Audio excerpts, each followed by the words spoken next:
Parce que tu nous as convoqués pour entendre ta parole. Parce que Seigneur Jésus, tu as dit, mes brebis vont entendre ma parole et ils vont pouvoir me suivre. Ce matin, Seigneur, si nous voulons te suivre, nous devons entendre ta parole et marcher selon ta parole.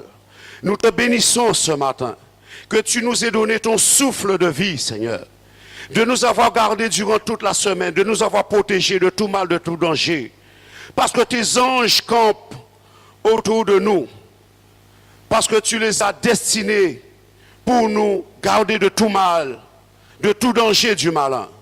Nous te bénissons, Seigneur notre Dieu, pour cette grâce que tu nous fais. Et je te demande, Père, de répandre la puissance de ton esprit dans ce lieu. Tout esprit impur doit être balayé et chassé dans ce lieu. Que ta présence, toi seul, ô Dieu, doit être dans ce lieu.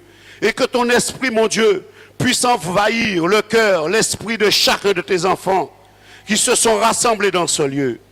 Parce que je suis persuadé, mon Dieu, que tu vois, tu entends ce qui se passe, mon Dieu. Et je te demande de me oindre, mon Dieu, par la puissance de ton Esprit Saint, mon Dieu, afin que le cœur, les pensées puissent entendre, mon Dieu, ta voix et puissent se réveiller, mon Dieu. Parce que tu ne parles point en vain. Quand tu parles, mon Dieu, tu parles pour un peuple qui entend, qui écoute, qui a de l'intelligence pour pouvoir te servir. Parce que tu es un grand Dieu qui règne dans les cieux, mais tu veux aussi régner dans nos pensées et dans nos cœurs. Je te bénis ce matin dans ce lieu, papa, afin vraiment, mon Dieu, que ta gloire, ta puissance se manifeste dans ce lieu. Je te bénis ce matin au nom de ton Fils Jésus-Christ, Père. Amen. Soyez bénis, frères et sœurs. Bonjour à chacun d'entre vous. Que vos oreilles soient attentives ce matin. Béni soit notre Seigneur, Jésus-Christ est notre grand Dieu, le Tout-Puissant.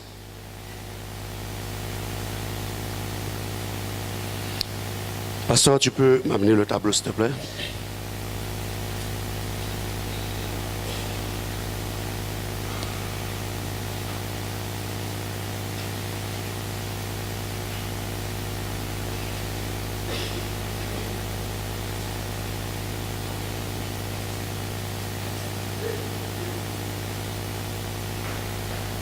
Merci.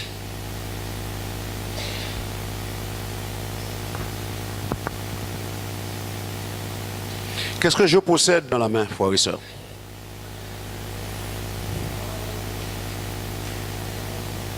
Non. Qu'est-ce que je porte dans la main? Comment vous pouvez savoir c'est une Bible? Je tiens un livre dans ma main. Ça pourrait être aussi une encyclopédie, ça pourrait être un livre de recettes. Je tiens un livre dans ma main.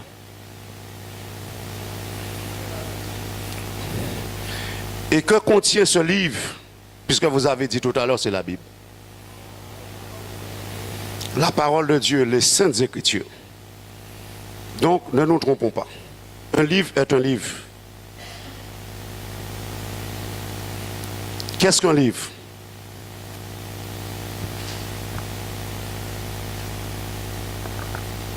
Qu'est-ce qu'un livre?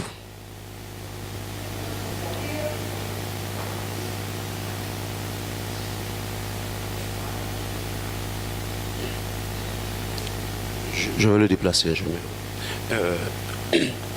Ils écrivent tous, ils sont bien, c'est... D'accord. Qu'est-ce qu'un livre, frères et sœurs? Comment?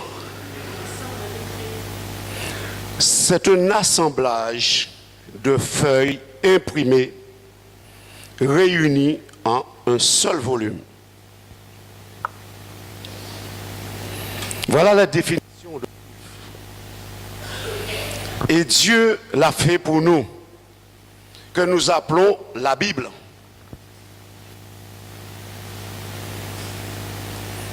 Que possède, qu'est-ce qu'un livre peut avoir? Qu'est-ce qu'un livre contient?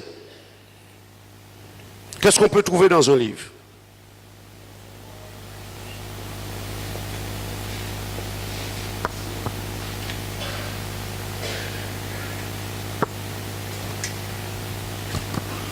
Soyez très à l'écoute ce matin. Qu'est-ce qu'on peut trouver dans un livre?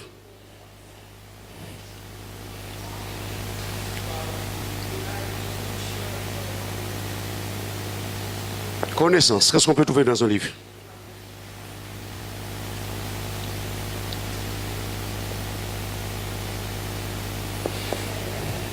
Super. On peut trouver des conseils. Qu'est-ce qu'on peut trouver dans un livre? Super.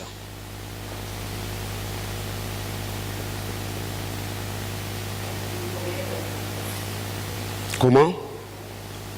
Des remèdes aussi. Recettes.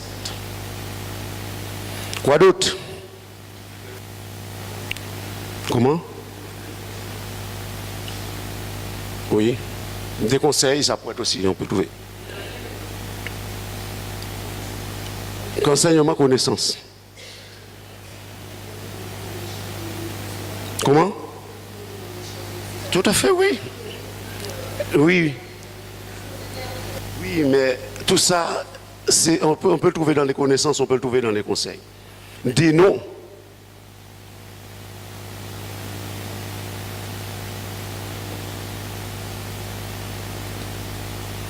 Qu'est-ce qu'on peut trouver encore?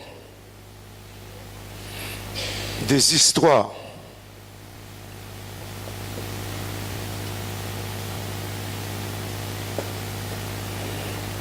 Des événements aussi, des événements historiques.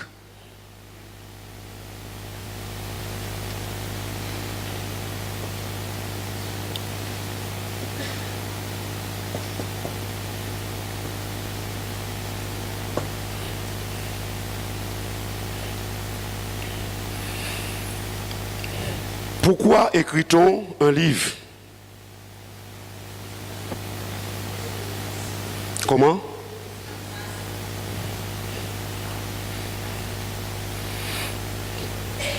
Je veux entendre vraiment le mot. Pour servir quoi? Comment? De témoignage? De preuve?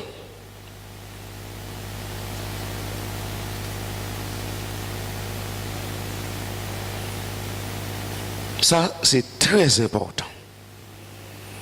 Un livre est écrit toujours pour servir de preuve. À quoi ça que contient un livre? On est là ici. Pourquoi on écrit un livre?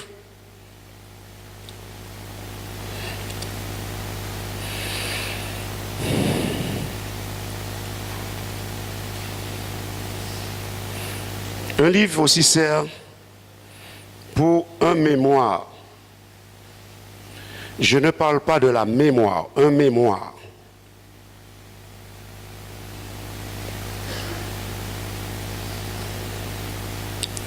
Le mémoire, c'est des traces littéraires d'un artiste, de quelqu'un.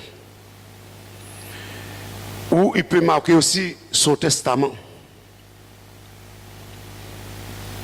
Donc c'est pour ça qu'on écrit un livre. Mais il y a d'autres choses aussi, frères et sœurs.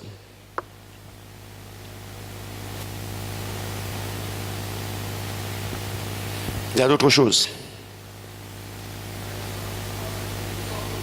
Comment?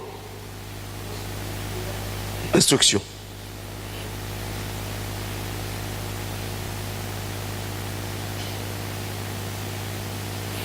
Vous allez remarquer que j'ai souligné deux noms. Deux choses, nom et preuve. Oui. Oui. Vas-y. Tu veux écrire? Vas-y.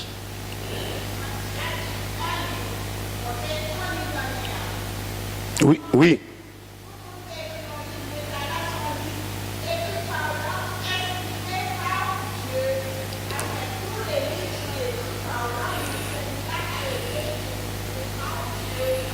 Nous allons voir tout à l'heure.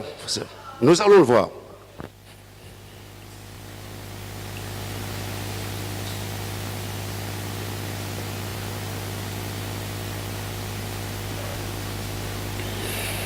Voilà pourquoi on écrit un livre pour des preuves, mémoire, instruction et avertissement.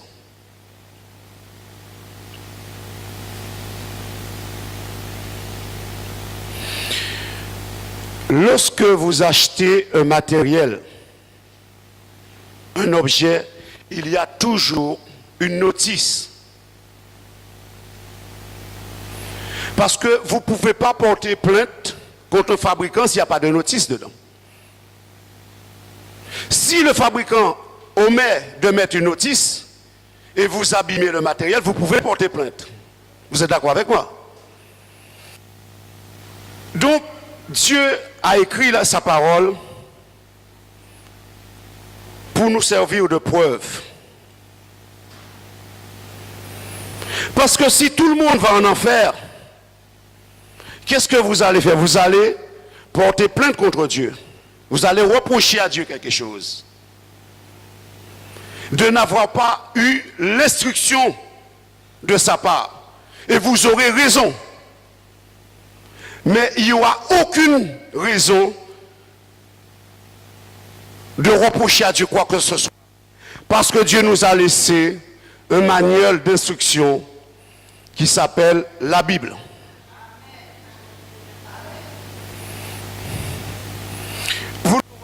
Personne n'aura aucun reproche à faire à son Créateur. Celui qui part en enfer, ce sera lui-même qui le voudra. Ce ne sera pas la faute de Dieu.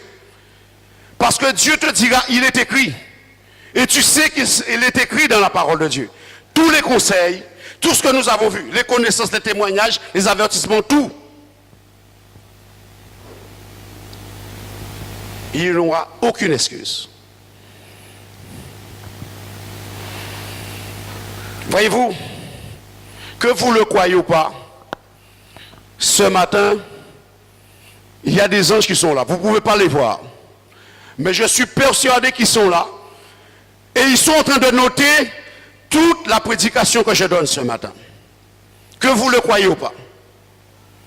Cela sert de preuve à l'Éternel, notre Dieu. Ils sont là en train de noter le comportement de chaque croyant ici dans ce lieu. Ils ont noté à quelle heure chaque croyant est arrivé dans ce lieu. Et ils vont noter à quelle heure que chaque croyant va quitter ce lieu. Que vous le croyez ou pas.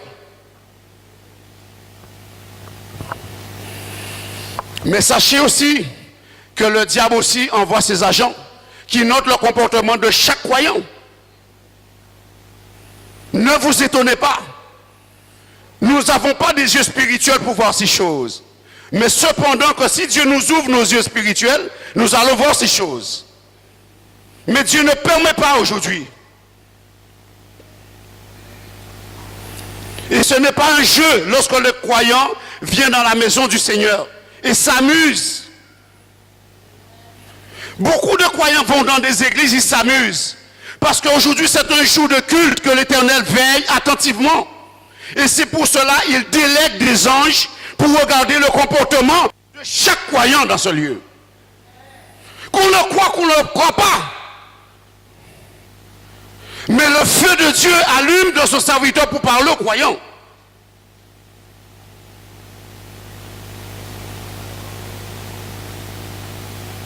Cela sert toujours de preuve. Parce que si aujourd'hui, le monde écrit de moins en moins, c'est les tablettes, c'est l'ordinateur, c'est les portables qui remplacent les écritures, parce qu'on va en trouver de moins en moins dans les librairies des crayons, des stylos et des cahiers. Parce qu'aujourd'hui, le monde écrit de moins en moins. On le voit, ce que le diable a apporté dans ce monde. Mais cependant, les anges écrivent tout le temps, tout le temps, tout le temps. Ils écrivent des choses.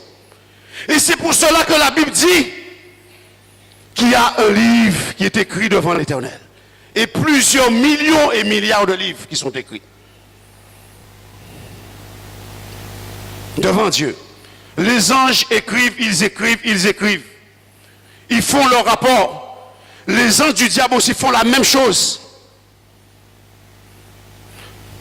Et vous savez, lorsque même on donne un verre d'eau à quelqu'un, c'est écrit dans notre livre, c'est écrit dans un livre. Rien ne passe inaperçu devant Dieu. Croyez-le. Rien ne passe inaperçu devant Dieu. Dieu avait-il besoin d'un livre? Mais pourquoi? Parce que cela va le servir de preuve. Et personne ne pourra dire à Dieu, c'est pas vrai. Voilà pourquoi Dieu a besoin des livres.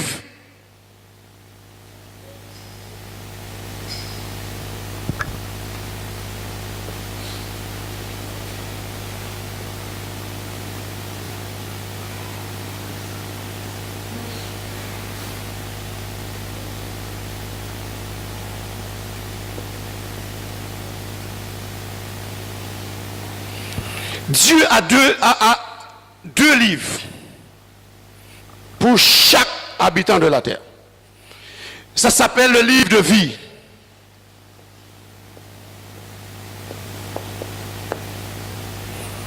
Sous lequel sont écrits le nom de tous ceux qui sont sauvés. Et il y a un autre livre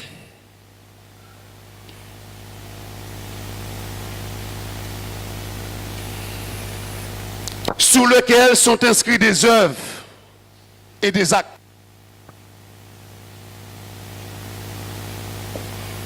De tous ceux qui ont foulé le sol de la terre. Parce qu'à partir de ce livre,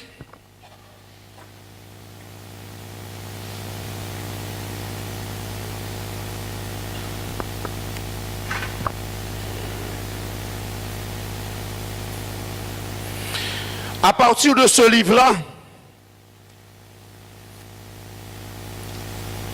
qui est un livre très important aussi pour Dieu,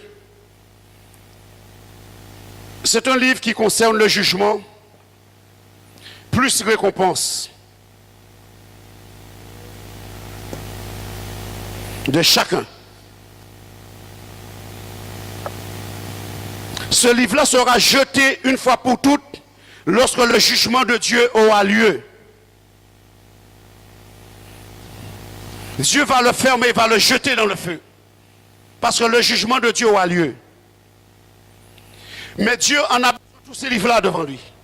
Surtout le livre de vie.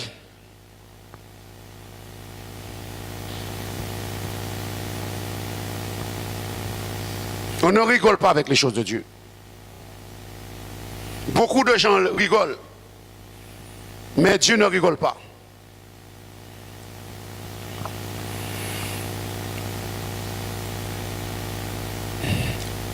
Ce matin, écoutez, c'est très important. J'ai marqué le nom épreuve.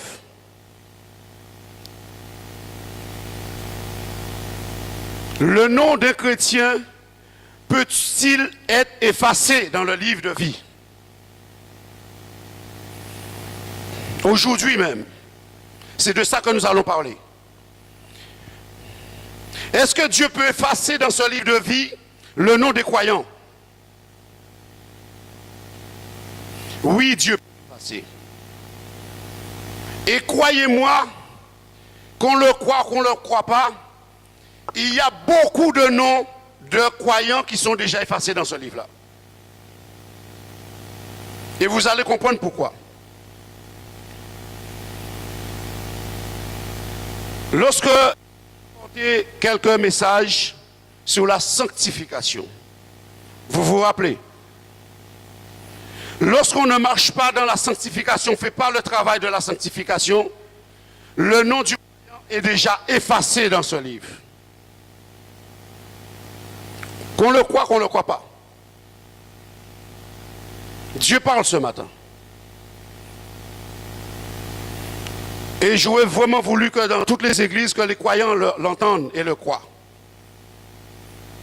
Parce que pour entrer dans le ciel, comme je l'ai dit, c'est pas entrer dans le pays de Canaan. Déjà, les Israélites ont eu beaucoup de mal. Ils ont mis 40 années pour entrer dans le pays de Canaan. Alors combien de temps que les croyants vont mettre pour entrer dans le ciel? Combien ça va être compliqué? Alors comprenez bien pourquoi le diable fait un travail gigantesque pour qu'aucun croyant ne puisse entrer dans le ciel.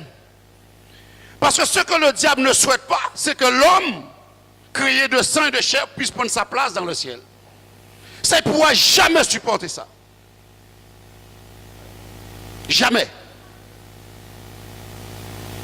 Ici, ce qu'il y a dans le ciel. Alors vous allez prendre sa place, mais comprenez la jalousie du diable. Et il va tout faire pour empêcher tous les croyants d'y rentrer. Mais si nous n'entrons pas, notre nom est effacé dans ce livre, c'est parce que nous l'avons bien voulu. Parce que nous avons voulu, nous avons laissé le diable faire ce qu'il veut avec nous. Et Dieu a une armée, il veut que son armée se lève. Où est l'armée du Seigneur ce matin? Où est l'armée du Seigneur? Vous n'êtes pas l'armée du Seigneur? Lève bien haut ta main. Je crois que tu es la seule qui fait partie de l'armée du Seigneur. Vous ne faites pas partie de l'armée du Seigneur. Eh bien, levez la main, bien-aimés. Si vous ne faites pas partie de l'armée du Seigneur, votre nom n'est pas écrit dans ce livre.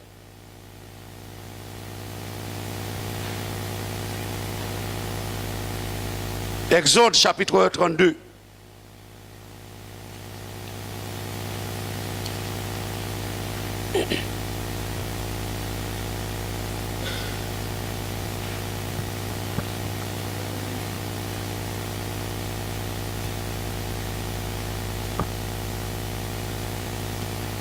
Exode chapitre 32.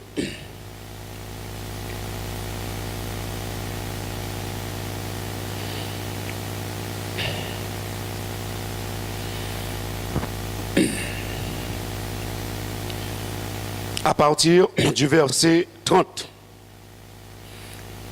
Le lendemain, Moïse dit au peuple, « Vous avez commis un grand péché. Je vais maintenant monter vers l'Éternel. J'obtiendrai peut-être le pardon de votre péché. » Moïse retourna vers l'Éternel et dit, « Ah, ce peuple a commis un grand péché. Ils se sont fait un Dieu d'or. Pardonne maintenant leur péché. Sinon, efface-moi de ton livre que tu as écrit. » L'Éternel dit à Moïse, « C'est celui qui a péché contre moi que j'effacerai de mon livre. Va donc conduire le peuple où je t'ai dit.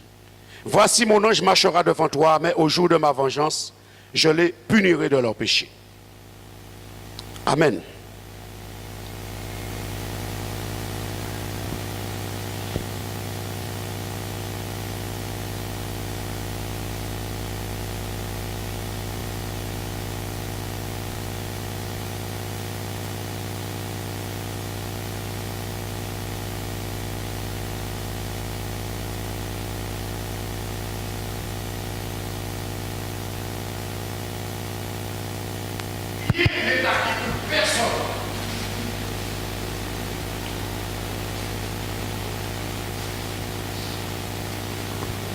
Merci. Rien n'est acquis pour personne. Celui qui pêche contre moi, que je vais effacer son nom dans mon livre. Comment Moïse savait-il que son nom était écrit dans le livre de vie de Dieu? Comment Moïse le savait? Est-ce que vous savez que votre nom est écrit dans le livre de vie? Comment le savez-vous? Comment? Oui, nous allons le voir tout à l'heure. Vous savez, il y a beaucoup de croyants qui pensent que leur nom est écrit dans le livre. Alors parfois que ce nom est déjà effacé. Et comme la sœur vient de dire, il faut obéir. Celui qui pêche contre Dieu, son nom est déjà effacé. Moïse obéit à Dieu. Mais Dieu ne veut pas effacer le nom de Moïse dans son livre. Mais ce sont ceux qui ont péché contre l'Éternel, qui ont créé un veau d'or. Alors ceux-là, leur nom sera effacé. C'est eux qui ont péché. L'âme qui pêche, c'est celle qui mourra.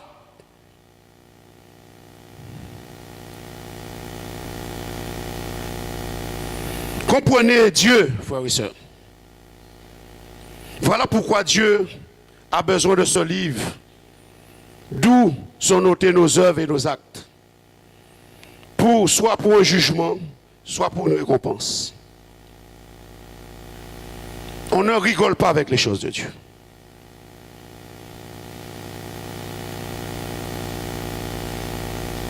Moïse était tellement attristé que Dieu allait détruire son peuple. Le peuple que Moïse a été cherché par la puissance de Dieu, par des prodiges et des miracles. Et Dieu va exterminer son peuple parce que son peuple a commis un grand péché. Moïse demande à Dieu d'effacer son propre nom et de laisser la vie à son peuple. Quel amour! Qui aurait souhaité cela? De demander à Dieu d'effacer son propre nom. Vous pensez quelque chose, frères et sœurs, lorsque Dieu efface ton nom, tu n'existes plus pour Dieu. Tu n'existes pas pour lui. Tu n'es pas écrit dans son livre, tu es où? Ton nom est écrit où? Je vous ai dit tout à l'heure que les anges du diable aussi sont en train de prendre des rapports. Ils font des rapports pour leur maître. Eh bien, ils t'écrivent aussi sur leur rapport pour le diable.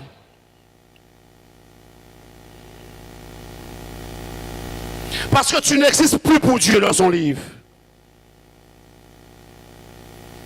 Mais tu seras inscrit dans un autre livre, celui du diable, parce que ton nom est effacé dans le livre de Dieu. Qui souhaite que son nom soit effacé dans le livre de Dieu?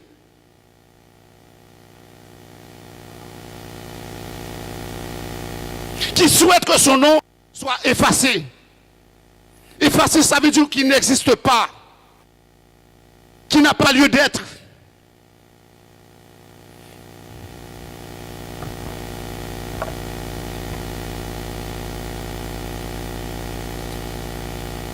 Ne rigolons pas, frères et sœurs. Soyons très sérieux. Nous allons voir comment, à quel moment notre nom reste écrit. Je ne dis pas inscrit.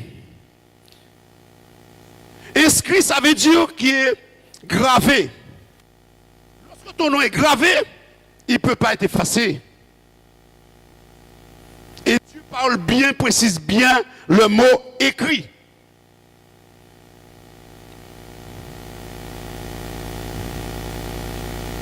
Lorsque nous sommes inscrits sur le registre à la mairie, c'est un registre qui doit être gardé constamment à la mairie. Il est inscrit. Lorsqu'il y a une inscription quelque part, il est gravé, il ne peut pas être effacé. Lorsqu'il est écrit, il peut être effacé. Faisons bien la différence entre le mot inscrit et écrit.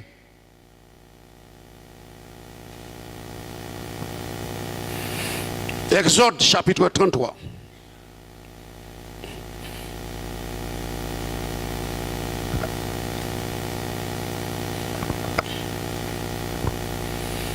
Exode chapitre 33,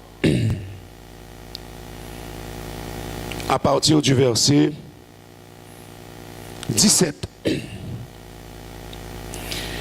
L'Éternel dit à Moïse, je ferai ce que tu me demandes, car tu as trouvé grâce à mes yeux, et je te connais par ton nom. Amen. Tu as trouvé grâce à mes yeux et je te connais par ton nom.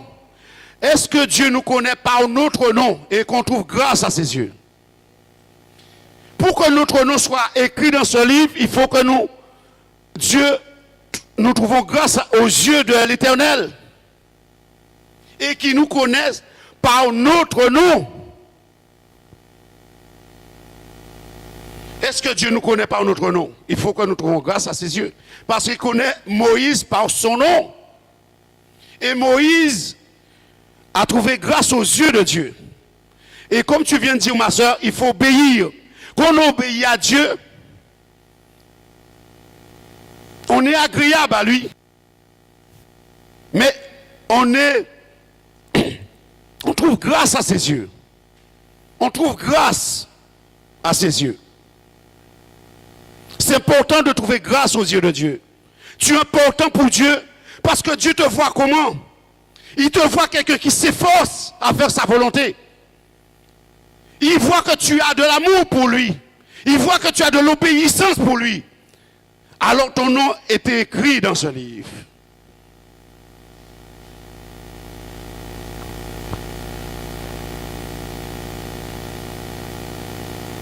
Il y a 4 principes, frères et sœurs. Je vais citer, on va voir 4 principes essentiels pour que notre nom reste écrit dans ce livre. Ce qu'il faut faire pour que notre nom reste écrit dans ce livre. Mais nous verrons aussi 4 autres principes qu'il ne faut pas faire si on ne veut pas que notre nom soit effacé dans le livre de l'agneau.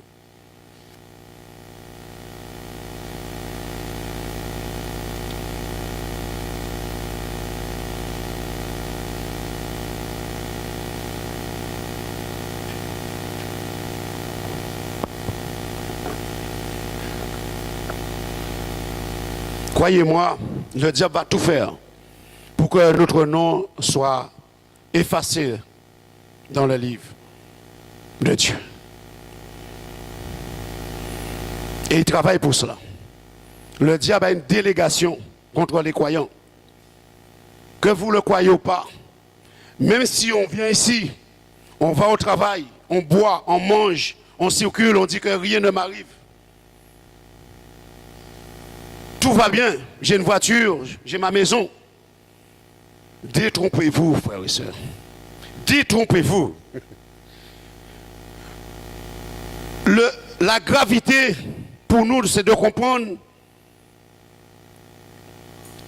que le diable a une organisation terrible contre les croyants, contre les églises, contre les pasteurs, contre les foyers, contre le monde, ceux qui ne connaissent pas la parole de Dieu. Parce qu'il veut une seule chose, c'est la perte totale de l'homme. Il veut que tous les hommes soient perdus.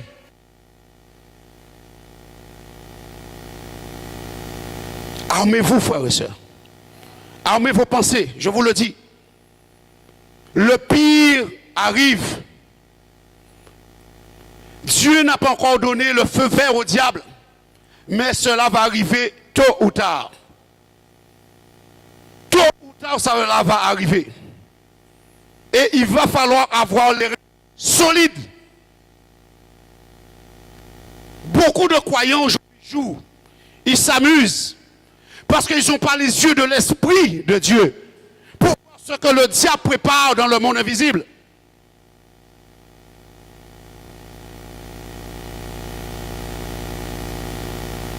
Tout ce que le diable peut utiliser, va utiliser. Il va le faire pour la destruction des chrétiens du monde. Mais Jésus veut préparer son peuple. Il veut donner à son peuple une puissance, une énergie. Mais il faut que le peuple de Dieu se lève. Il faut que le peuple de Dieu cesse de dormir et comprenne ce que Dieu veut pour lui.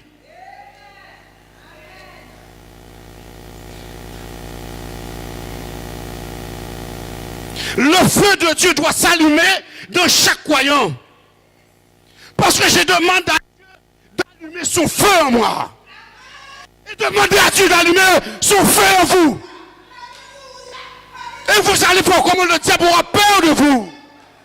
Parce qu'il y a un feu qui s'allume en vous. Le diable ne peut pas résister quand il voit le feu de Dieu allumé dans un croyant.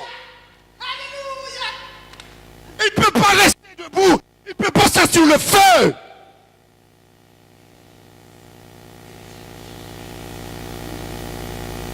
Et les démons prennent la fuite. Vous avez besoin d'être remplis de la puissance de Dieu. Et que Dieu vous remplisse de son esprit. Ne dormez plus, chrétiens. Et voilà pourquoi que moi, quand je viens ici, je porte la parole, je demande à Dieu de me remplir. Vous avez besoin de demander à Dieu de vous remplir quand vous venez devant sa face. Parce que les anges que je ne vois pas, mais ils sont en train d'écrire ce rapport pour Dieu.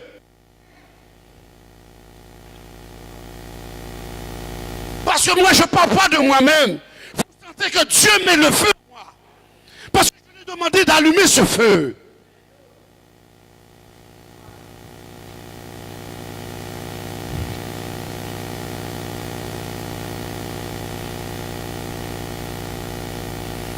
Le premier principe, c'est craindre l'Éternel. C'est craindre l'Éternel. Si on veut que notre nom reste toujours écrit dans ce livre, il faut craindre l'Éternel. Malachie 3,16.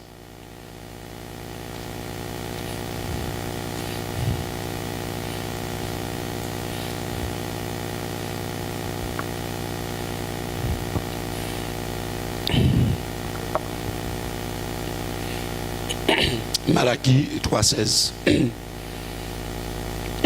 Alors, ceux qui craignent l'Éternel se parlèrent l'un à l'autre.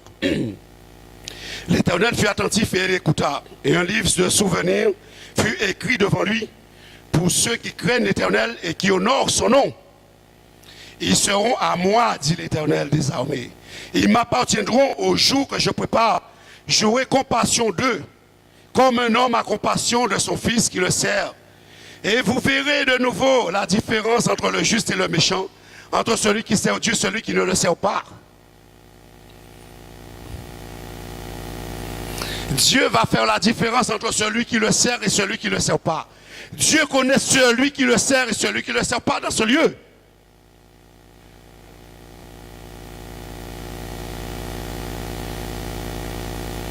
Ils se parlèrent l'un à l'autre. Qu'est-ce qu'ils se disent? Qu'est-ce qu'ils se disent entre eux? Un livre de souvenirs. Regardez, un livre de souvenirs. Dieu a ouvert tous ses livres.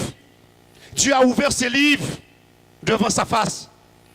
Et il a regardé, il a vu des gens qui le craignent. Et ils se parlèrent l'un à l'autre, ils s'exhortent, ils s'encouragent, ils se fortifient dans la puissance du Tout-Puissant. Voilà ce que Dieu voit.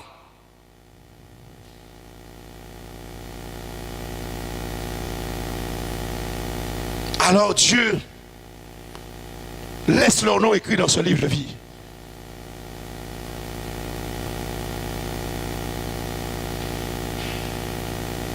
Et Dieu sait qui c'est qui le sert et qui c'est qui ne le sert pas. On ne vient pas devant la face de Dieu faire ce qu'on veut.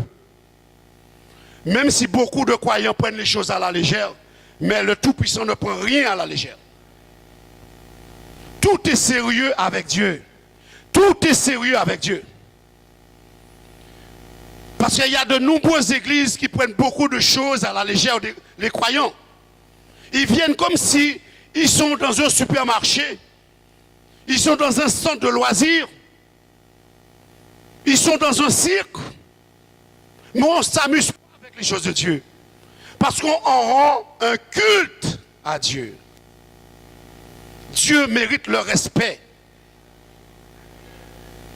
Dieu mérite le respect. Dieu n'est pas un homme. Il faut craindre le Tout-Puissant. J'ai déjà fait un message aussi sur la crainte de Dieu. Est-ce qu'on le garde dans son cœur ou pas? Parce qu'il faut méditer la parole de Dieu. Ce message que j'enseigne aujourd'hui va être oublié dans quelques semaines. Mais il faut réviser ce que Dieu dit.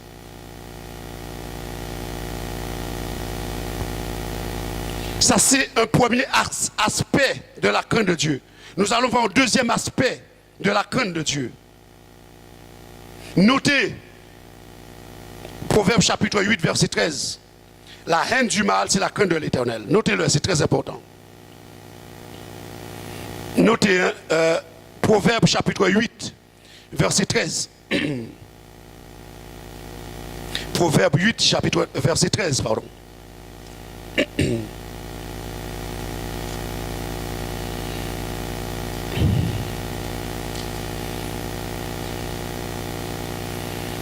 Donc, je prends Ésaïe 66, verset 2. Ésaïe 66, verset 2.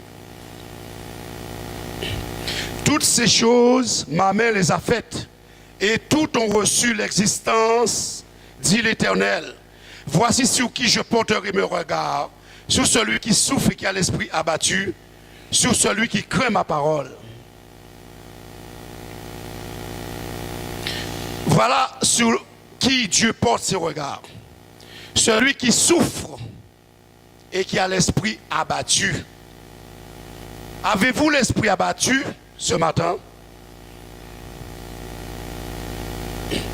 Merci beaucoup, sœur. Merci beaucoup. Et vous souffrez ce matin?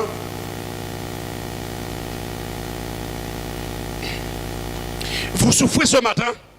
Vous avez l'esprit abattu ce matin? Vous craignez la parole de Dieu ce matin? Les yeux du Seigneur sont sur vous. Les yeux du Seigneur sont sur vous. Votre nom persiste à rester écrit dans ce livre. Le livre de la vie.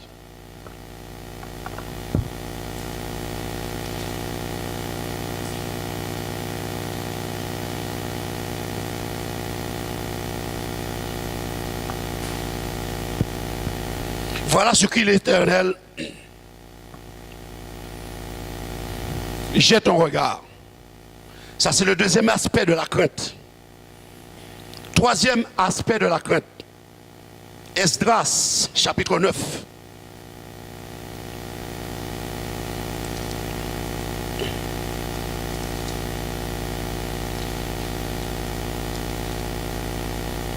Esdras, chapitre 9. Et à partir du verset 4.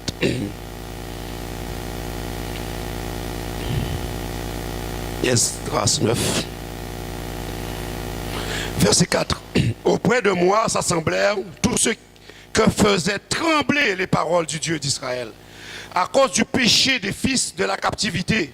Et moi je restais assis et désolé jusqu'à l'offrande du soir. Amen. Je répète, auprès de moi s'assemblèrent tous ceux que faisaient trembler les paroles du Dieu d'Israël, à cause du péché. Est-ce que la parole de Dieu nous fait trembler? Est-ce que la parole de Dieu nous fait trembler? Si la parole de Dieu nous fait trembler, c'est que notre nom est toujours écrit dans le livre. Mais si la parole de Dieu n'a aucune importance pour moi, pour vous, votre nom est déjà effacé. Le nom est déjà effacé. Parce que cela s'appelle la crainte de Dieu. Parce qu'on ne peut pas accepter ce qui est mal. Esdras avait le cœur déchiré à cause des péchés du peuple de Dieu. Il souffrait. Il faut que nous aussi nous souffrons quand nous voyons le péché rentrer dans la maison du Seigneur. Il faut que la parole de Dieu nous fasse trembler. Parce qu'on a la crainte de notre Dieu.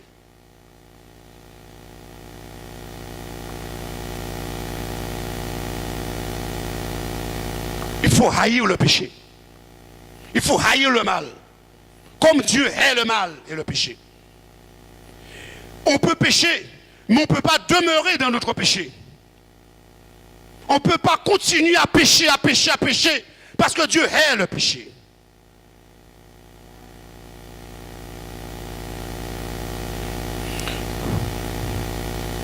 Ce sont les trois aspects de la crainte de Dieu. Si on veut que notre nom reste écrit dans le livre de Dieu. Deuxième principe, il faut se repentir. Il faut se repentir. Se repentir. Ésaïe 55.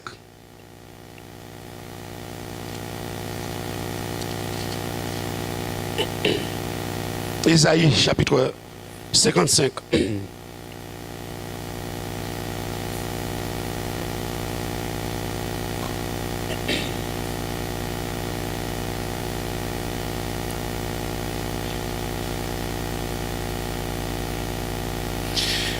Verset 6. Cherchez l'Éternel pendant qu'il se trouve. Invoquez-le tandis qu'il est prêt. Que le méchant abandonne sa voie et l'homme d'iniquité ses pensées. Qui retourne à l'Éternel qui aura pitié de lui. À notre Dieu qui ne se lasse pas de pardonner. Car mes pensées ne sont pas vos pensées et vos voix ne sont pas mes voix, dit l'Éternel. Que le méchant abandonne sa voie. Est-ce que les méchants veulent abandonner leur voie? L'Éternel ne se lasse point de pardonner. Il pardonne, il pardonne. Il n'est pas fatigué de pardonner. Mais il y en a certains croyants parfois qui croient trop tout connaître. Et continuent à se plonger encore dans les ténèbres davantage. Parce qu'ils veulent abandonner leur mauvaise foi. Et ils ne veulent pas se repentir et demander à Dieu pardon. Alors leur nom est capable d'être effacé, ne sera plus dans le livre de vie. Parce que Dieu ne rigole pas. Ceux qui veulent rigoler peuvent rigoler, mais Dieu ne rigole pas. Parce que les places dans le ciel, les places sont très chères. Et les disciples ont bien posé la question à Jésus, pourquoi Seigneur, il y en a peu qui soient sauvés. Il y en a peu qui soient sauvés. Très peu. Parce que Dieu est en train de faire un tri.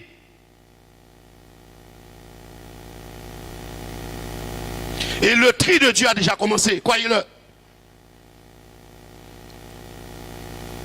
Ézéchiel 18.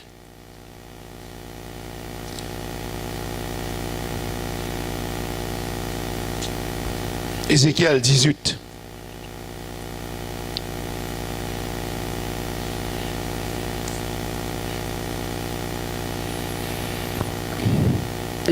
Verset 31. Plutôt 30. C'est pourquoi je vous jugerai chacun selon ses voies, maison d'Israël, dit le Seigneur. L'Éternel. Revenez, détournez-vous de toutes vos transgressions, afin que l'iniquité ne cause pas votre ruine. Rejetez loin de vous toutes les transgressions par lesquelles vous avez péché. Faites-vous un cœur nouveau, un esprit nouveau. Pourquoi mourriez-vous, maison d'Israël? Car je ne désire pas la mort de celui qui meurt, dit le Seigneur l'Éternel. Convertissez-vous donc et vous vivrez. Rejetez toutes vos transgressions. Il ne s'agit pas seulement pour Israël, Dieu parle. Dieu parle pour tous les croyants d'aujourd'hui.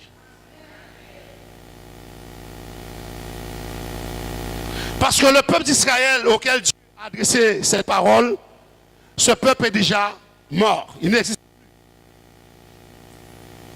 plus. Mais nous qui sommes vivants, cette parole nous concerne.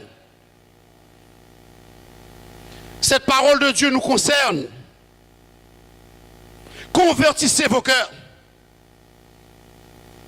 Voilà pourquoi ces livres sont constamment devant l'Éternel. Le livre de vie et les œuvres et les actes que nous faisons tous les jours.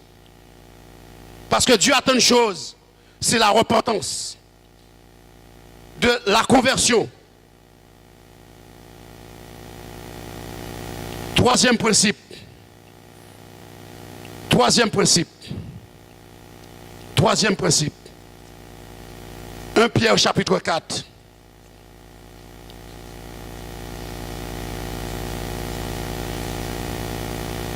Un Pierre chapitre 4.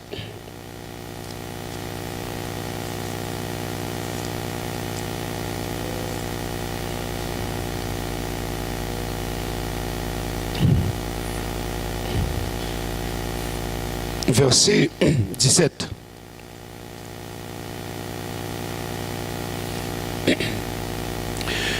Car le moment où le jugement va commencer par la maison de Dieu, or, c'est par nous qu'il commence, quelle sera la fin de ceux qui n'obéissent pas à l'évangile de Dieu? Et si le juste se sauve avec peine, que deviendront l'impie et le pécheur? Ainsi que ceux qui souffrent selon la volonté de Dieu remettent leur âme au fidèle Créateur en faisant ce qui est bien. Amen. Que ceux qui souffrent selon la volonté de Dieu remettent leur âme au fidèle Créateur en faisant le bien. Le châtiment de Dieu le châtiment de Dieu. J'ai dit le troisième principe, l'obéissance à la parole de Dieu. On doit s'efforcer. Il y a un jugement terrible pour tout croyant qui refuse d'obéir à la parole de Dieu. À ceux qui n'obéissent point. Parce que c'est volontaire. Le croyant le fait volontairement. C'est ça Dieu veut faire comprendre. À ceux qui n'obéissent point, il y a un jugement terrible. Ce n'est pas que le croyant veut faire l'effort pour obéir, mais il le fait de manière volontaire. Et le jugement de Dieu va tomber sur les croyants qui n'obéissent point à l'évangile. Parce que c'est fait de manière volontaire. Parce que lorsqu'on pêche, on sait qu'on pêche. Et on doit se repentir. Ce n'est pas que Dieu ne veut pas pardonner. Dieu pardonne tout le temps. Mais le croyant refuse de dire Seigneur, pardon, je ne veux plus recommencer. Et il persiste, il persiste, il persiste. Et Dieu hait cela. Dieu hait celui qui persiste dans son péché et dans ses transgressions.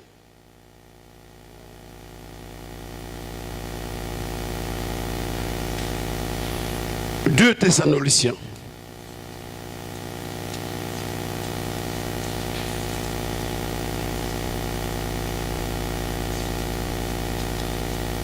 Deux Thessaloniciens. Chapitre 1.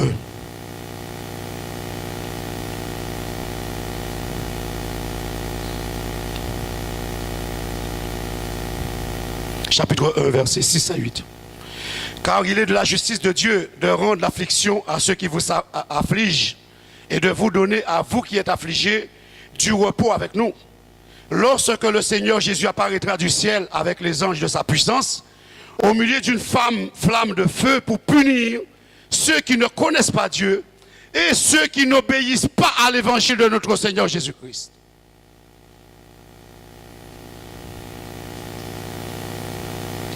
À ceux qui n'obéissent pas à l'évangile de notre Seigneur Jésus-Christ. Voilà la punition que Dieu frappera.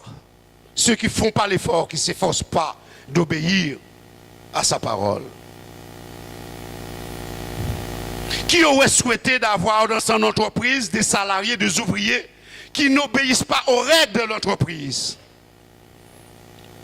Qui aurait souhaité cela? Si vous avez votre entreprise, auriez-vous souhaité que vos salariés, vos ouvriers ne respectent pas vos plans? Qu'est-ce que vous allez faire? Vous allez les licencier, n'est-ce pas? Dieu en fera de même. Dieu licencie ceux qui n'obéissent pas à ses principes, ceux qui ne veulent pas faire l'effort d'obéir à ses principes. Parce que Dieu est Dieu. Voilà pourquoi Dieu nous a donné ce livre, ce manuel d'instruction. Et c'est pour ça que je vous ai dit qu'il y a un livre qui sert toujours à quelque chose. Instruction, connaissance, avertissement, preuve. Parce que personne ne peut aujourd'hui se retrouver devant le Créateur et dire à mon Dieu, je ne savais pas. Un chrétien ne pourra pas dire à Dieu, je n'étais pas au courant. Parce que tant que le chrétien, Dieu donne du temps aux croyants, il vient à l'église pour écouter l'évangile et pour la mettre en pratique. Comment peut-on dire à Dieu, je ne savais pas?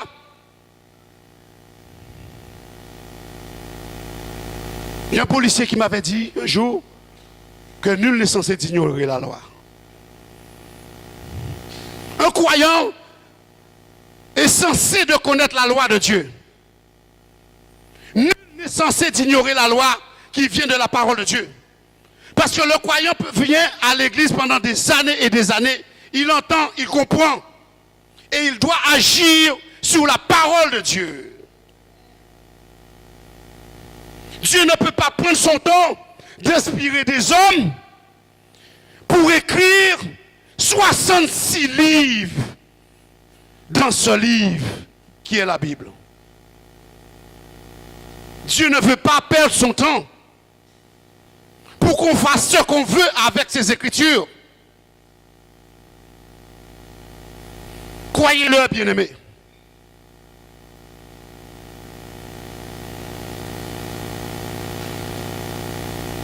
Dieu a horreur qu'on se moque de lui. On ne se moque pas de Dieu. Et surtout cette parole.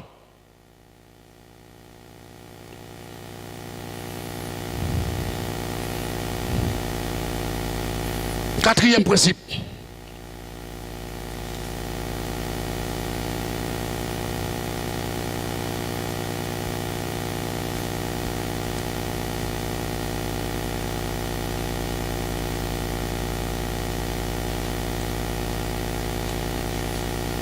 Quatrième principe. Apocalypse chapitre 22.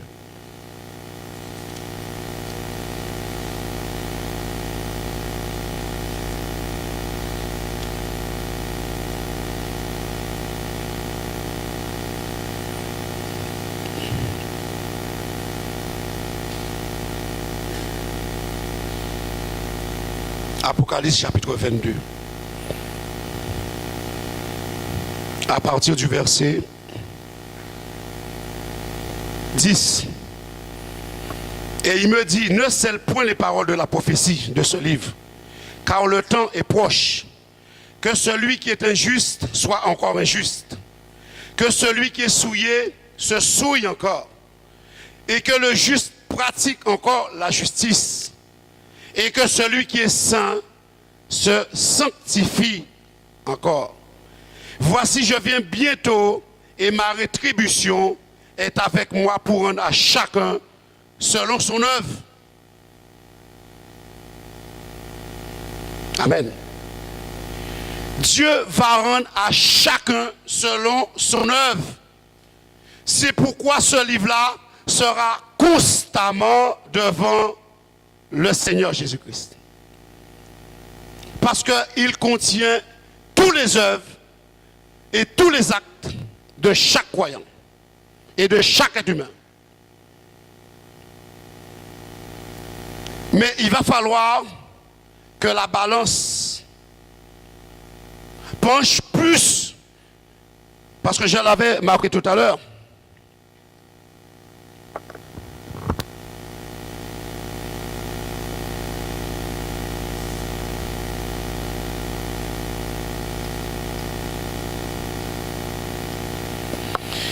Il faut que la balance de ce livre puisse pencher plus de ce côté.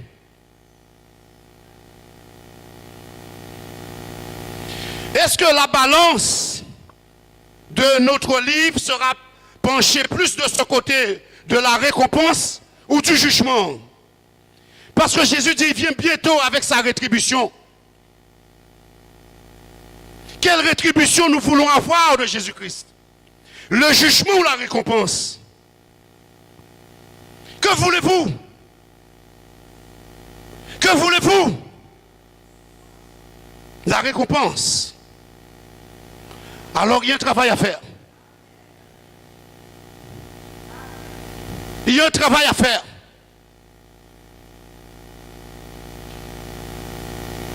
Que nous soyons chez nous au travail, quel que soit l'endroit que nous sommes, les anges nous suivent. Et comme le frère Loison a dit vendredi, ils sont au service de Dieu.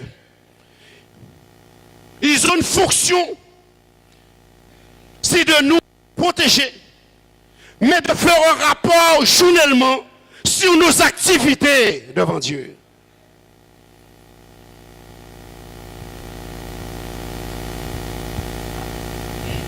Ils ne seront pas seulement là en train de nous protéger parce qu'on ne veut pas avoir d'accident, on ne veut pas de malade, on ne veut pas mourir.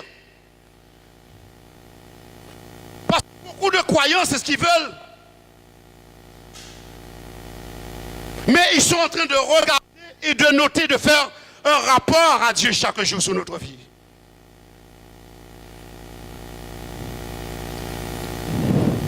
Mais le diable aussi fait un rapport avec ses démons.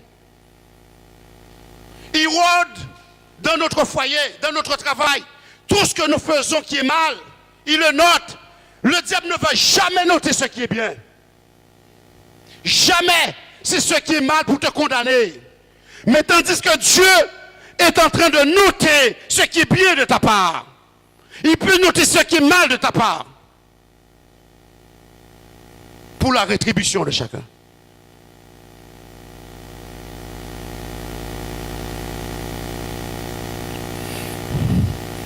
Je vous demande, frères et sœurs, passez du temps maintenant dans la prière. Cessez de dormir. Dieu m'a fait comprendre quelque chose. Que le temps est terminé pour dormir. Parce qu'il y a des démons méchants qui sont encore liés. Mais le jour qu'ils seront détachés, les chrétiens, attachez vos ceintures. Attachez fortement vos ceintures. Parce qu'ils vont ébranler le monde chrétien.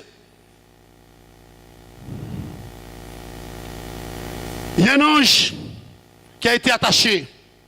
Lorsque Daniel a envoyé sa prière vers Dieu, il a fallu que l'ange Gabriel puisse venir, si je me souviens, pour venir détacher l'ange. Parce qu'il était retenu par les démons là-haut.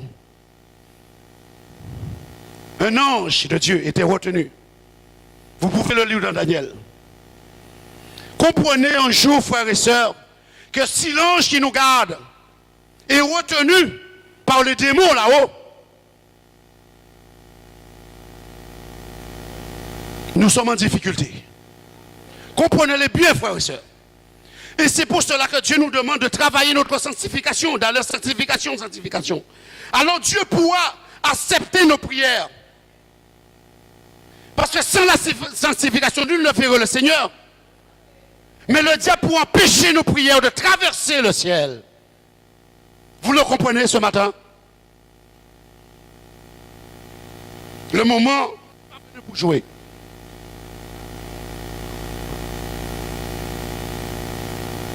Voilà pourquoi il faut continuer à se sanctifier, frères et sœurs. Si cela est difficile, mettez-vous à genoux. Dieu, je t'en supplie, aide-moi, Seigneur. Le péché encore mon âme. Mais délivre-moi du péché. Et apprends-moi à me sanctifier devant toi. Alors ta prière pourra traverser les cieux et rentrer sous le trône de Dieu. Alors le diable pourra fuir de toi. Et ta bénédiction pourra vraiment propager dans ta vie. Tes enfants pourront être déliés de l'ennemi. Combien d'enfants de Dieu qui ont des enfants qui sont liés par les jeux vidéo, par les portables. Voilà comment le diable entretient l'esprit de nos enfants aujourd'hui. Le diable va utiliser toutes sortes de moyens pour captiver les chrétiens et nos enfants. Et la génération que nous voyons aujourd'hui, c'est eux qui risquent d'adorer l'Antichrist. Veillez sur vos enfants. Ceux qui font sur le portable, les jeux vidéo. Parce que le diable est entré dans ces jeux-là. Et vos enfants, leur conscience, leur esprit sera envahi par ces choses-là. Et ils ne pourront pas prier. Ils ne pourront pas lire la parole de Dieu. Combien de fois vous voyez qui sont ici rassemblés ce matin? Allez à l'école pour entendre ce qu'ils disent. Regardez sur le portable ce qu'ils font, ce qu'ils écrivent. Vous serez étonnés de la manière que le diable utilise dans ce monde, qui est soupçonnable pour certains chrétiens. Mais le monde est venu pour que les yeux des chrétiens s'ouvrent et que Dieu ouvre nos yeux ce matin. Nos yeux spirituels.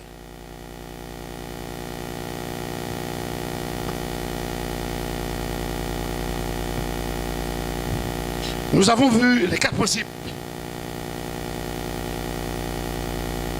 Vous l'avez noté. Vous devrez le réviser.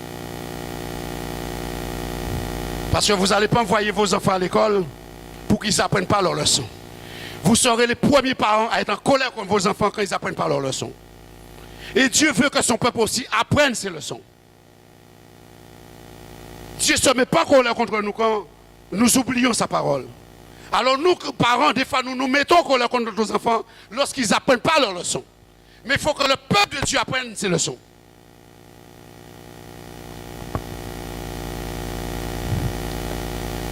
Voilà les 4 autres principes de ce qu'il ne faut pas faire pour que notre nom ne soit pas effacé dans ce livre. Nous avons vu les 4 principes qu'il faut faire pour que notre nom reste écrit dans ce livre. Voilà les 4 autres grands principes qu'il faut éviter de faire pour que notre nom ne soit pas effacé. Écoutez.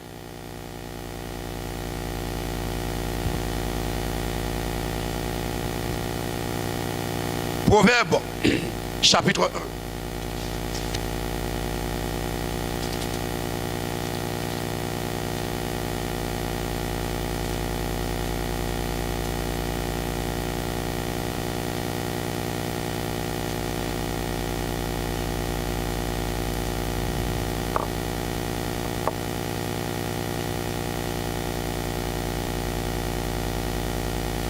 Proverbe 1, 29, 30.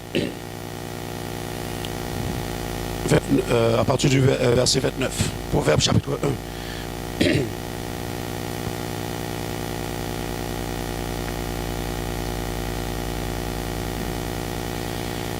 Parce qu'ils ont haï la science et qu'ils n'ont pas choisi la crainte de l'Éternel. Parce qu'ils n'ont pas aimé mes conseils et qu'ils ont dédaigné toutes mes réprimandes. Ils se nourriront du fruit de leur voix et ils se rassasieront de leurs propres conseils. Amen. Frères et sœurs, ne méprisez pas le conseil du Très-Haut. Votre nom risque d'être effacé. Dieu hait celui qui méprise sa parole. Ils ont haï la science. Ils ont haï. La parole de Dieu leur a été enseignée. Ils n'ont pas été capables d'aimer cette parole pour la transformation de leur cœur. Ils ont haï la science. Ils se rassasieront de leurs propres conseils. Parce qu'ils n'ont pas aimé les conseils du Très-Haut. Car la résistance des stupides les tue et la sécurité des insensés les perd. Mais celui qui m'écoute reposera avec assurance. Il vivra tranquille et sans craindre aucun mal. Alors son nom ne sera pas effacé dans le livre de vie.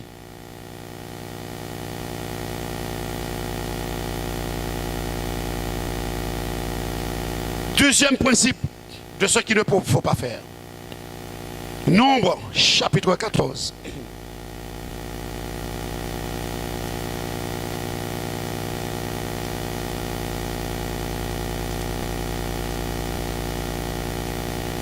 Nombre 14.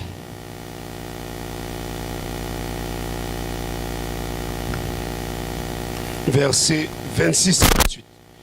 L'Éternel parla à Moïse et à Aaron et dit: jusqu'à quand laisserai-je cette méchante assemblée murmurer contre moi? J'ai entendu les murmures des enfants d'Israël qui murmuraient contre moi. Dis-leur: je suis vivant, dit l'Éternel, je vous ferai ainsi que vous avez parlé à mes oreilles. Vos cadavres tomberont dans ce désert. Vous tous dont on a fait le dénombrement, en vous comptant depuis l'âge de 20 ans au-dessus, qui avez murmuré contre moi. Vous n'entrerez point dans le pays que j'avais juré de vous faire habiter, excepté Caleb, fils de Jéphuné, et Josué, fils de Nun. Vous n'entrerez point dans le pays. Vous n'entrerez point dans le pays, a dit Dieu, parce qu'ils ont murmuré contre l'Éternel. Vous murmurez contre l'Éternel, vous ne pourrez pas rentrer dans le royaume de Dieu. C'est la même chose. La même chose. Dieu hait les murmures. Pourquoi tu murmures contre l'Éternel? Pourquoi tu es en train de murmurer chez toi? Parce que tu n'as pas ce que tu as. Cesse de murmurer. Cesse de murmurer. Dieu a horreur de cela.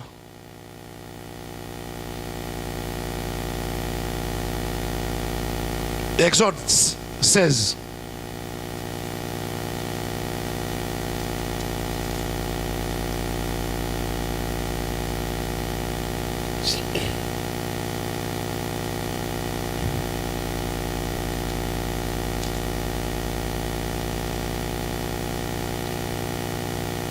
Exode, chapitre 16, verset 6-7. Moïse et Aaron dirent à tous les enfants d'Israël, ce soir vous comprendrez que c'est l'Éternel qui vous a fait sortir du pays d'Égypte. Et au matin vous verrez la gloire de l'Éternel parce qu'il a entendu vos murmures contre l'Éternel. Car que sommes-nous pour que vous murmuriez contre nous? Moïse dit, l'Éternel vous donnera ce soir de la viande à manger et au matin du pain à satiété. Parce que l'Éternel a entendu les murmures que vous avez proférés contre lui. Car que sommes-nous? Ce n'est pas contre nous que sont vos murmures, c'est contre l'Éternel. Vous murmurez, frères et sœurs, chez vous. Vous murmurez tous les jours contre votre patron. Vous murmurez tout le temps contre le serviteur de Dieu. Votre nom risque d'être effacé. Parce que ce n'est pas contre les personnes que vous murmurez. Moïse a dit, ce n'est pas contre moi et Aaron, mais c'est contre l'Éternel que vous murmurez. Même si vous pensez murmurer contre une personne, c'est contre l'Éternel que vous murmurez. Ton nom peut être effacé. Les choses de Dieu sont très sérieuses, frères et sœurs. Quatrième principe. Troisième principe, pardon, ce qu'il ne faut pas faire. Profaner le nom de Dieu.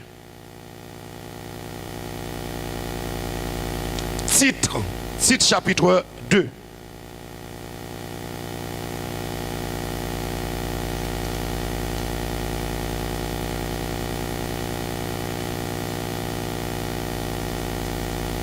Titre. Excusez-moi, je vais prendre la parole vivante. Titre chapitre 2.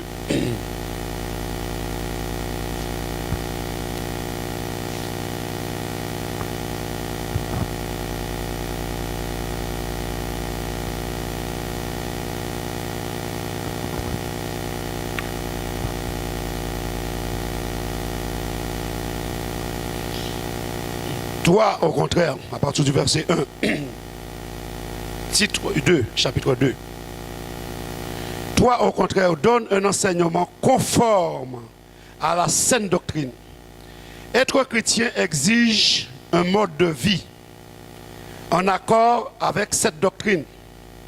Dis cela clairement. Que les hommes d'âge mûr soient vigilants, sérieux et sobres. Qu'ils se montrent dignes de l'honneur qui leur est dû et sachent se discipliner. Qu'ils soient saints dans la foi, voués dans l'amour et fermes dans la patience.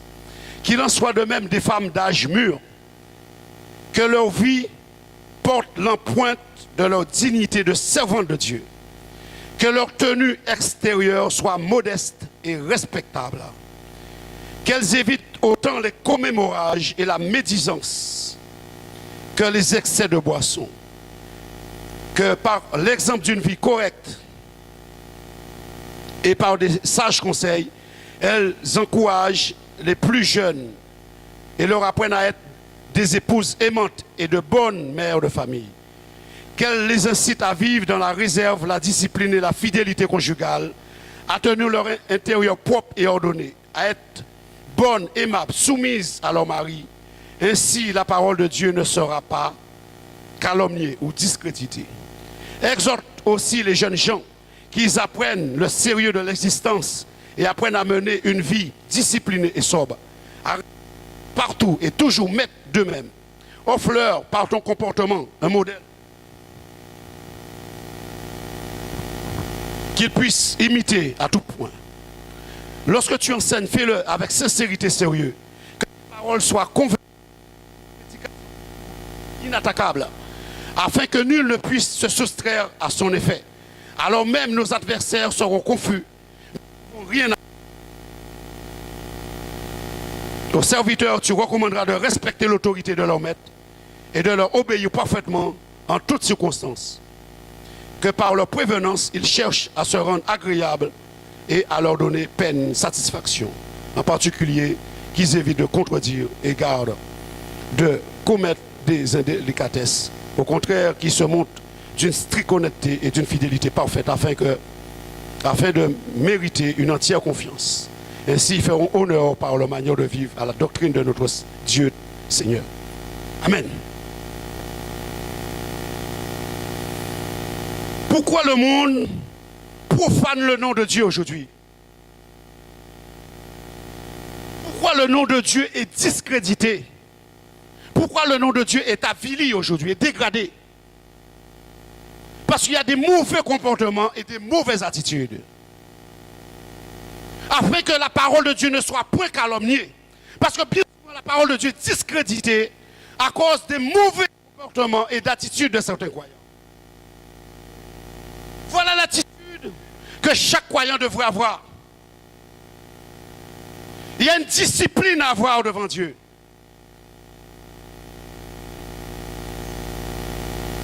Sinon, le nom de Dieu sera profané devant les nations, devant le monde. Et Dieu n'aime pas ça. Donc à ce moment, ton nom peut être effacé du livre de vie. En tant que patron, vous n'aurez jamais aimé qu'on vous salisse devant les autres.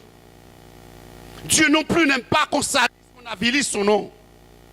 On le respecte parce qu'il est le créateur de toutes choses. Que Dieu nous aide, frères et sœurs, à travailler pour ce salut. Le salut n'est pas gagné. Rien n'est gagné pour personne. On peut être le plus grand prédicateur du monde. Moi, aujourd'hui, je peux prêcher les plus belles paroles pour vous, mais rien n'est gagné pour Anatole.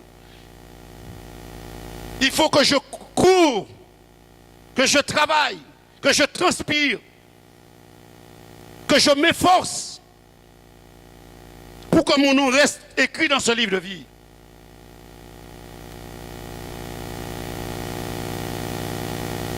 Il faut éviter de faire cela, béni. Ne le faites pas. Ne profanez pas le nom de Dieu. Ne violez pas la sainteté de Dieu et son nom. Car son nom est saint.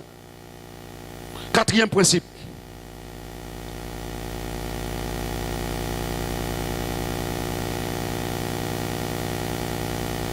1 Jean.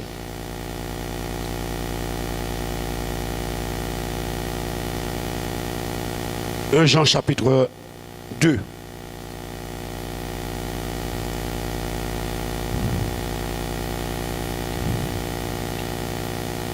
À partir du verset 3. Si nous gardons ces commandements, nous savons que par cela que nous l'avons connu. Celui qui dit « Je l'ai connu » et qui ne garde pas ses commandements est un menteur. Et la vérité n'est point en lui. Mais l'amour de Dieu est véritablement parfait en celui qui garde sa parole. Car cela, nous savons que nous sommes en lui. Celui qui dit qu'il demeure en lui doit marcher aussi comme il a marché lui-même. L'amour pour Dieu. Il faut avoir l'amour pour Dieu. Si tu n'as pas l'amour pour Dieu, ton nom est déjà effacé dans ce livre. Parce que si tu n'as pas l'amour pour Dieu, tu as l'amour pour quelque chose d'autre. C'est l'amour du monde. Si tu n'as pas l'amour dans ton cœur pour Dieu, tu as l'amour du monde. Et celui qui aime le monde, l'amour de Dieu ne peut pas être devant lui. Donc il faut savoir rejeter l'amour du monde. Et laisser pénétrer la puissance de l'amour de Dieu en nous. Pour que nous puissions nous aimer les uns les autres. Même aimer son propre ennemi. Alors ton nom restera gravé dans ce livre de vie. N'aimez point le monde, ni ce qui est dans le monde. Parce que le monde va t'amener à la perdition.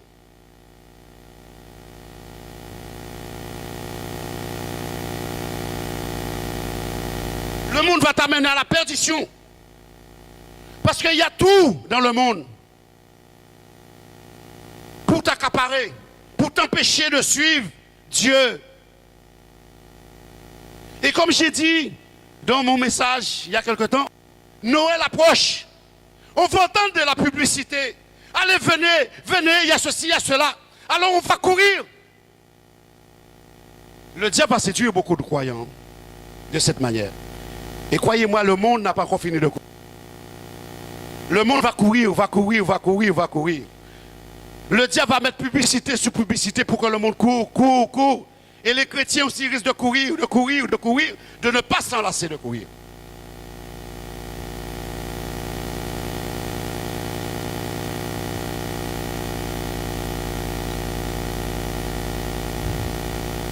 L'amour pour le monde. Nous allons conclure, frères et sœurs.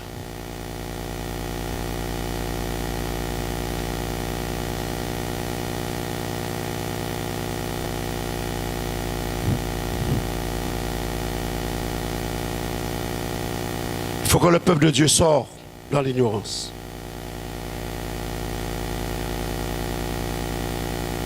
Je vais vous dire quelque chose. On va prendre un dernier, peut-être passage, ou deux encore. 2 Pierre 3. 2 Pierre chapitre 3.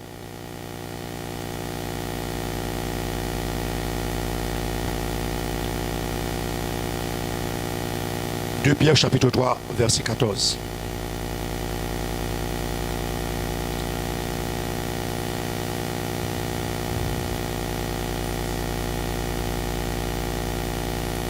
C'est pourquoi, bien-aimés, en attendant ces choses, appliquez-vous à être trouvé par lui sans tache et irréprochable dans la paix.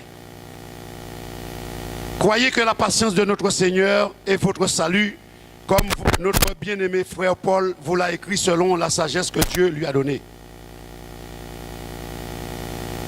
Amen.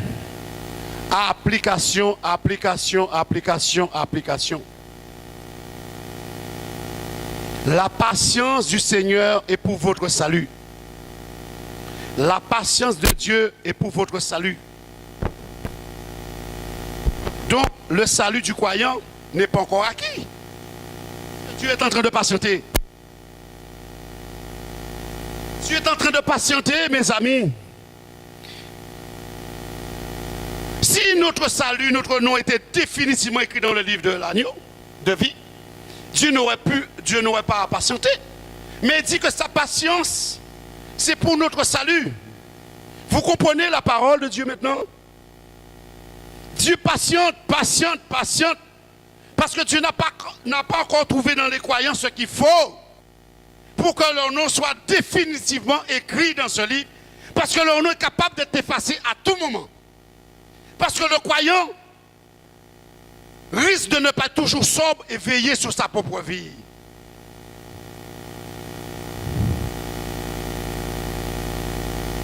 Garde ton cœur plus que toute autre chose. Veille sur ton cœur. Voilà ce que Dieu demande à chaque croyant. C'est pour cela que notre nom n'est pas définitivement acquis dans ce livre de vie. Et ce livre des œuvres et des actes sont constamment ouverts devant Dieu. Lorsque la personne sera morte, ce livre-là sera fermé pour le jugement ou pour la récompense.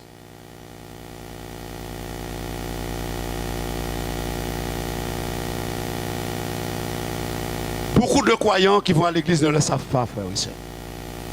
J'ai déjà observé beaucoup de croyants, mais j'ai déjà vu beaucoup de nonchalance dans certains croyants. Beaucoup de nonchalance. Il y a du sérieux quand on vient dans la maison du Seigneur. J'ai déjà vu des croyants parfois qui s'assoient, ils rentrent, ils s'assoient. Ils sont attentifs. J'ai déjà vu des croyants qui s'amusent, qui parlent, qui s'agitent. Parce qu'ils ne restent pas attentifs à la parole du Seigneur, leur Créateur.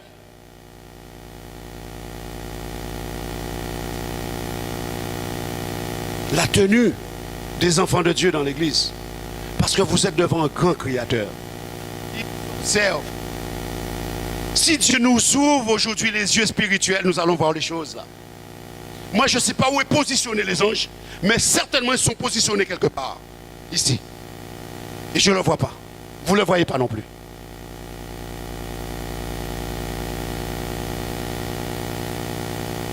Écoutez la fin du discours. Ecclésiaste 12.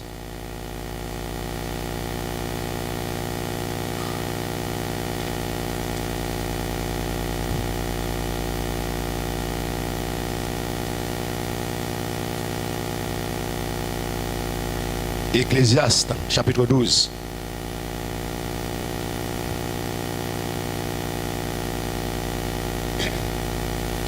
Écoutons la fin du discours, verset 15. Crains Dieu et observe ses commandements. C'est là ce que doit faire tout homme. Car Dieu amènera toute œuvre en jugement au sujet de tout ce qui est caché, soit bien, soit mal. Soit bien, soit mal. Je vous l'ai dit tout à l'heure, le diable va écrire que ce qui est mal. Parce que le rapport du diable, c'est pour t'accuser devant Dieu. Il a besoin de ce rapport, c'est d'aller devant Dieu jour et nuit pour t'accuser. Jésus veut prendre ta défense. Parce que aussi ces anges écrivent nos actes bonnes ou mauvaises. Dieu juge aussi. Il va juger. Il ne juge pas pour le moment. Parce qu'il veut du bien pour chacun d'entre nous. Il ne veut pas notre perte. Il veut que nous soyons tous récompensés. Prions les uns pour les autres. Pour que nous restons écrits dans ce livre de vie. Lorsque Dieu va ouvrir ces livres, il consulte nos œuvres et nos actes, qu'il voit des œuvres et des actes positifs, afin qu'il y ait une récompense. Nous aimons les récompenses. Nous aimons les belles choses. Je le veux de Dieu, je suis le premier à vouloir. Je pense que vous voulez aussi la récompense. Travaillons, frères et sœurs, pour cette récompense. Travaillons pour cette récompense. Priez pour moi. Priez pour le pasteur Emmanuel. Priez pour le frère Loison, nous qui apportons la parole. Priez pour toute l'église. Priez pour tous les membres. Levez-vous, chrétiens.